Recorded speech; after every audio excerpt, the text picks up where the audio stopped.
मुझे मध्य प्रदेश की सेवा का अवसर मिला है और उसी सेवा भाव से मैं अपने कर्तव्य का निर्वहन कर रहा हूं।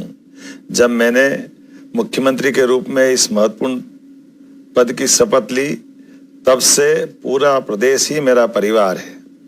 आपका सुख ही मेरा सुख है, आपका दुख ही मेरा दुख है।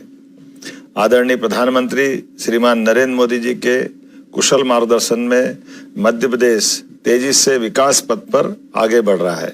प्रदेश की तीव्र गति के विकास का मुख्य आधार आप सब हमारे प्रिय किसान भाई बहन हैं। मैं प्रदेश के समस्त अन्नदाताओं को नमन करता हूं। हमारी सरकार किसानों की खुशहाली और उनकी समृद्धि के लिए प्रतिबद्ध होकर कार्य कर रही है।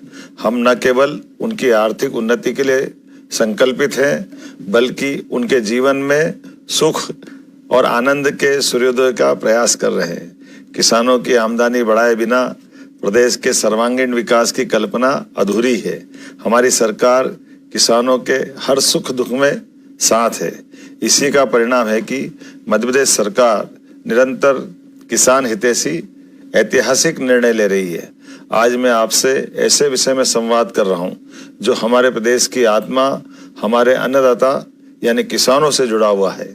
मध्य प्रदेश सरकार किसान हितैषी संकल्प के साथ निरंतर कार्य कर रही है और इसी भावना के साथ इस वर्ष को किसान कल्याण वर्ष के रूप में भी समर्पित किया गया है। मैं आपसे यह साझा करना चाहता हूं कि प्रदेश में रिकॉर्ड गेहूं उत्पादन को देखते हुए हमने केंद्र सरकार से खरीदी की सीमा को बढ़ाने का आग्रह किया था। मुझे बताते हुए प्रसन्नता है कि किसानों के हितों को सर्वोपरि रखते हुए गेहूं उपार्जन का लक्ष्य 78 लाख मीट्रिक टन से बढ़ाकर 100 लाख मीट्रिक टन कर दिया गया है। यह 22 लाख मीट्रिक टन की अभूतपूर्व वृद्धि न केवल हमारे किसानों की मेहनत का सम्मान है, बल्कि उनकी आय को सुनिश्चित करने की दिशा में एक ठोस कदम भी है।